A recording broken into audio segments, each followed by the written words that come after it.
numbers never lie, add it up. மாப்பிள வாடா மாப்ள. கிளைமேட் வேறு நல்லா இருக்கு, அப்படியே லைட்டாக ஒரு கட்டிங்கு. சும்மாறா. ஏன் இந்த கிளைமேட்டுக்கு லைட்டாக டீ சாப்பிடலாமே? ஆட போடா, நீ இதுக்கெல்லாம் சரிப்பட்டு வர மாட்டேன். போடா.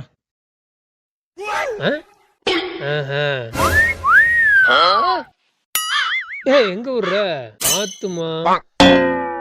சாரி பாப்பா.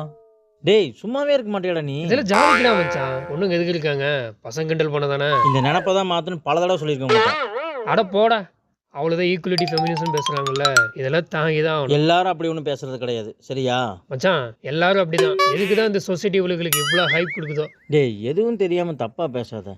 அவங்க ஒரு கருவை சுமக்குறாங்கடா, அதுக்காச்சும் கொஞ்சம் மரியாதை கொடுறா. அட போடா, சும்மா கிரிஞ்சு மாதிரி பேசிட்டு.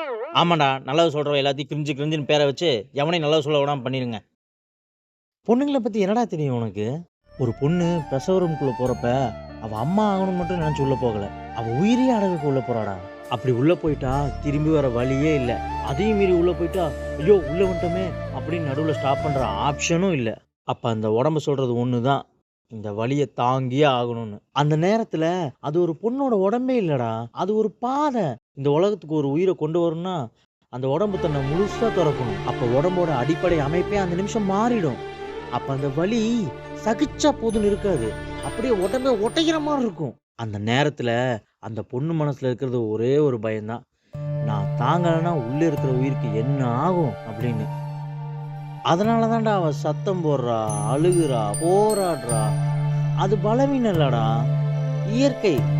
இயற்கையோட கடைசி போராட்டம். இப்போதான் இந்த ஹாஸ்பிட்டலில் இவ்வளோ ஃபெசிலிட்டிஸ் இருக்குது. இதெல்லாம் இல்லாத காலத்தில் எவ்வளோ கஷ்டப்பட்டுருப்பாங்க நினச்சிப்பாரு. ஒரு சின்ன மிஸ்டேக்னா கூட உயிர் போயிடும். கடைசியாக ஒன்று மட்டும் புரிஞ்சுக்கோ, பொண்ணுங்களை புரிஞ்சுக்கவோ மதிக்கவோ தெரியலனா கூட பரவாயில்ல, ஆனால் தயவு செய்து கேவலப்படுத்தாதீங்க.